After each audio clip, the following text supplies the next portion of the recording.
नमस्ते, अभिवादन आपका इनोसेंट इन्वेस्टर के इस नए वीडियो में। दोस्तों, बाजार की जो क्लोजिंग हुई है हमारी एक्सपेक्टेशन से नीचे हो गई, 16,000 के नीचे हो गई। क्या ये क्लोजिंग बुरी है? मैं आपको बताऊंगा एक सपोर्ट लेवल, उसके नीचे ही बाजार में पेन बढ़ेगा। वो लेवल आपको मिलेगा रात वाली वीडियो में, तो इंतज़ार कीजिएगा। लेकिन अभी आज जो बाजार में हुआ उसको एक्सप्लेन करेंगे।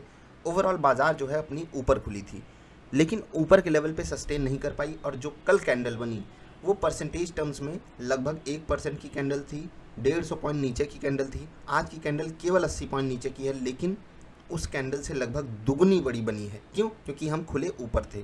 ठीक है, अब ऊपर खुल करके नीचे गिर जाना है, ये बड़ी तकलीफ होती है। बुल्स का कॉन्फिडेंस यहाँ पर लूज़ होता है। क्यों? क्योंकि ऊपर के लेवल पे कोई खरीदार नहीं मिले, प्लस जब बाजार गिर रही थी कोई भी एक पॉइंट ऐसा नहीं आया जहाँ पर खरीदार एकदम अलर्ट मोड में बाजार को सपोर्ट करने के लिए तैयार खड़े हों। ठीक है, तो ये पॉइंट थोड़ा सा हमारे अगेंस्ट जाता है। बाकी जो भी होगा मैं आपको रात वाली वीडियो में एक्सप्लेन करके बताऊंगा कहाँ पर अपनी बाजार रुक सकती है। अब बात कर लेते हैं लेवल्स की, और फिर से मैं आपको जो बार बार बोलता रहता हूँ कि वो औसम दिन आज फिर से आ गया। और यहाँ पर ऐसे जो दिन आते हैं ना, उनको हम मान नहीं सकते कि आज ही आ जाएंगे, हमको उनके लिए तैयारी बना करके रखनी होती है। पहले बात लेवल की कर लेते हैं। एक 16,000 का लेवल था, मैंने आपको बताया था कल 16,000 ही एक इम्पॉर्टेंट लेवल बन करके आ रहा है। 16,001.80 था। ठीक है, ये था लेवल 16,002 आप इसको मान सकते हो। ठीक है, एग्जैक्टली देखिए बाजार एक बार उसके नीचे फिसल गई, फिर इस लेवल को तोड़ करके ऊपर नहीं आ पाई। मैं जनरली जो साइकोलॉजिकल लेवल होता है वो उसको मैं सेलेक्ट नहीं करता हूँ, क्योंकि ये लेवल कल इंपॉर्टेंट बन करके आ रहा था, इसलिए सेलेक्ट किया गया। और उसकी अहमियत आप यहीं से चेक कर सकते हो। एक बार बाजार उसके ऊपर फिर जा करके सस्टेन नहीं कर पाई है, काफ़ी तकलीफ हुई, बाजार को उसके नीचे ही बंद होना पड़ा। अब बात कर लेते हैं अपने ट्रेड्स की। उससे भी पहले ऊपर हमको परफेक्टली पता था बाजार रेजिस्टेंस पे खुल रही है, सेलिंग आएगी, फिर हमारे लेवल को तोड़ दी बाजार, उसके नीचे चली गई। एक यहाँ पर धोखा दिया बाजार ने, लेकिन उसके बाद जो टारगेट दिया वो कमाल का है। और इसीलिए बोलता हूँ रिस्क रिवार्ड रेशियो अगर आपके फेवर में होगा आपको बहुत मज़ा आने वाला है। 3 मिनट और 10 मिनट के जो ट्रेड्स थे उनको जो 3 मिनट और 10 मिनट की कैंडल वाले ट्रेड थे वो इस लाइन के कारण नल एंड वाइड करार दिए गए। क्यों? क्योंकि हमको टारगेट नहीं मिलता, हमारे पास पहले से ही रेजिस्टेंस था। हमको पता था इसके ऊपर तो बाजार जा नहीं पाएगी, या फिर इसके ऊपर जाती है तभी हम ट्रेड लेंगे। और क्योंकि हमारी जो कैंडल्स हैं वो हमको बोल रही थी बाई साइड का ट्रेड पकड़ो, इसलिए हमने वहाँ पर ट्रेड अवॉइड किया। ठीक है, उसके बाद जो हमारा पहला ट्रेड था वो गलत चला गया। ठीक है, सेल साइड का हमने यहाँ पर ट्रेड लिया, वो जस्ट मतलब जैसे हमारे स्टॉप लॉस के लिए ही ये कैंडल बनी हो, जस्ट यहाँ पर स्टॉप लॉस हमको दे गई। बहुत ध्यान से सुनिएगा, यहाँ पर सेल साइड ट्रेड जाने के लिए पूरा ऑप्शन था आपके पास, उसके बाद आपको इंतज़ार ही करना था। यहाँ पर स्टॉप लॉस मैंने लगाया। क्यों लगाया? क्योंकि इस लाइन के ऊपर होता है, उसको आप स्मार्ट स्टॉप लॉस भी बोल सकते हो। जनरली ये तुरंत ही काम आता है, और जस्ट इसने हमारा 22 पॉइंट का स्टॉप लॉस हिट कर दिया फ्यूचर्स में। ऑप्शंस में मैंने वहाँ पर 16 पॉइंट का स्टॉप लॉस खाया है। ठीक है, उसके बाद दोबारा हमको सेल साइड का ट्रेड मिला, और ये जो ट्रेड था वो बहुत ही ज़्यादा कमाल का ट्रेड था। 16,071 ये मेरा फ्यूचर्स वाला ट्रेड था, और उसके बाद जो मैंने प्रॉफिट बुक किया 16,006 पे बुक किया। ऑसम पॉइंट्स मिले लगभग मुझे 60, और ये तो बात फ्यूचर की हो गई। ऑप्शन में भी मुझे 40 पॉइंट बहुत ही आसानी से, शायद 44 पॉइंट मुझे मिले हैं। मैं आपको दिखा देता हूँ, कुछ भी नहीं करना था, आपको बस लेवल पता होता। मैं आपको इसीलिए बोलता हूँ इन लेवल्स पे अपनी मेहनत आप करके देखो, आपको ऑसम रिजल्ट्स मिलेंगे। जा करके मेहनत कर लो दोस्त, मज़ा आ जाएगा। मुझे नहीं, लेवल को नहीं, हम सबको आप धन्यवाद बोलोगे। जिनकी बदौलत आप तक ये लेवल्स पहुँचते हैं उनको भी आप धन्यवाद बोलोगे, ऑटोमेटिकली धन्यवाद निकलेगा। क्योंकि बाज़ार में पैसा कमाना मैं बिल्कुल मानता हूँ कठिन है, लेकिन कठिन केवल तब है जब आपकी मेहनत उस लेवल की नहीं हो रही है। एक समय ऐसा आता है जब आपकी मेहनत हर एक काम को आसान बना देती है। जिन लोगों ने इसको रियल लाइफ में एक्सपीरियंस किया है, चाहे वो कोई भी फील्ड हो, उनको मेरी बात समझ में आ गई होगी। ठीक है, 16,000 की जो पुट खरीदी गई, 12 बजे के आसपास ट्रेड मिला था, आप यहाँ पर देख सकते हो 12 बजे का ट्रेड था। उसके बाद 12 बजे देख लीजिए फिर क्या हुआ। 12 बजे के बाद मतलब 185 वाली पुट कब 225, कब 230, कब 240 पहुँच गई, पता भी नहीं चला, हवा भी नहीं लगी, एकदम तेज़ी से भागी है, और मज़ा आ गया, बहुत मज़ा आया ये वाला ट्रेड करके।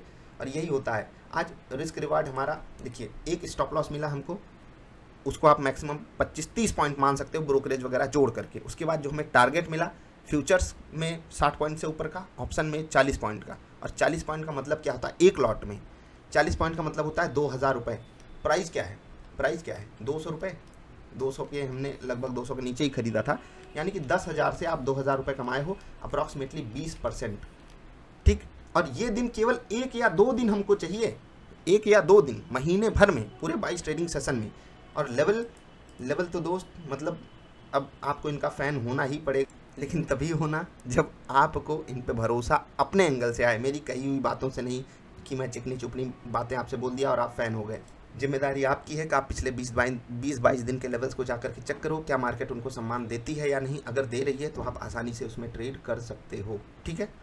बाकी जो लोग निफ्टी ट्रेडर सेटअप के लिए क्वेरी डाला करें, उनसे मैं यही रिक्वेस्ट करूंगा, अगर आप सेटअप ज्वाइन करना चाहते हो, आपके पास बेसिक मार्केट की जानकारी होनी चाहिए, आपको ट्रेड करना आना चाहिए, आपको पता होनी चाहिए सेटअप क्या है। इसलिए पहले कुछ वीडियोस देख लिया करो, व्हाट इज ट्रेडिंग सेटअप वगैरह, उसके बाद आप अपनी रिक्वेस्ट डाला करो सेटअप ज्वाइन करने के बारे में। अदरवाइज तकलीफ होती है, टीम मेंबर्स परेशान हो जाते हैं काउंसलिंग कर करके। एक रिजल्ट मैं आपको दिखा रहा हूँ HCL टेक का, कल आया ये रिजल्ट और इसने मुझे बहुत डिसअपॉइंट किया। मैं चार्ट पे इसका एनालिसिस अभी कर रहा हूँ, थोड़ा सा आपको लेवल वगैरह कोशिश करूँगा रात वाली वीडियो में बता दूँ।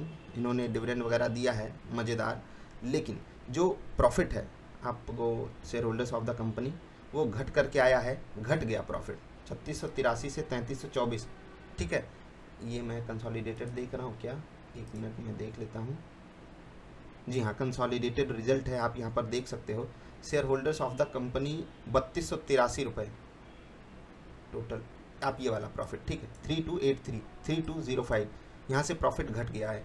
रेवेन्यू की अगर बात करते हैं तो रेवेन्यू बढ़ा है और उसके बाद भी प्रॉफिट का घट जाना ये मेरे लिए अच्छी बात बिल्कुल भी नहीं है, बिल्कुल भी नहीं है। एम्प्लॉयज़ के ऊपर इन्होंने खर्च किया है, लेकिन फिर से वही बात कहूँगा, यहाँ पर रिपीट भी करना चाहूँगा कि बड़े लेवल पे जो लोग काम कर रहे हैं उनकी ही सैलरी बढ़ाई जाती है। HCL टेक ने खैर ये बीड़ा उठाया है कि वो फ्रेशर्स की भी सैलरी बढ़ा रहे हैं, शुभकामनाएँ इनको इस टास्क के लिए, लेकिन और ज़्यादा उम्मीदें हैं। कम से कम जो अच्छे एम्प्लॉयज़ हैं, जो लॉयल एम्प्लॉयज़ हैं, उनको टॉर्चर नहीं करना चाहिए ऐसी कंपनियों को। बाकी यार अब मेरी सलाह कौन मानने वाला है।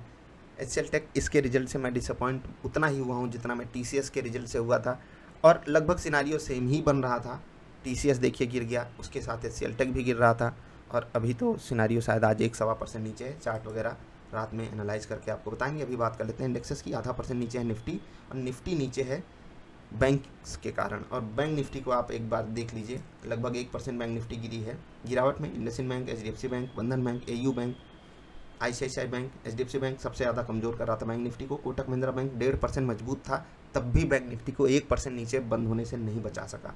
लगभग 1% नीचे बैंक निफ्टी क्लोज हुई है, और इसी कारण बैंक निफ्टी के कारण निफ्टी कमज़ोर हुई, क्योंकि यहाँ पर बैंकिंग का वेटेज काफ़ी ज़्यादा है। निफ्टी नेक्स्ट 50 फ्लैट था, निफ्टी मिड कैप तो पॉजिटिव था, और यहाँ पर लॉरस लैब जिस तरीके से चला है मज़ेदार। वोल्टास, श्रीराम ट्रांसपोर्ट, एस्ट्रल और विंडो फार्मा गजब चले हैं, बढ़िया चले हैं। ओवरऑल आज का दिन अगर मार्केट के लिहाज से देखो तो अच्छा नहीं था यार, क्योंकि हम ऊपर के लेवल से फिसलते चले गए, और ख़ासकर यहाँ पर जो योगदान दिया वो बैंकिंग सेक्टर के स्टॉक्स ने दिया।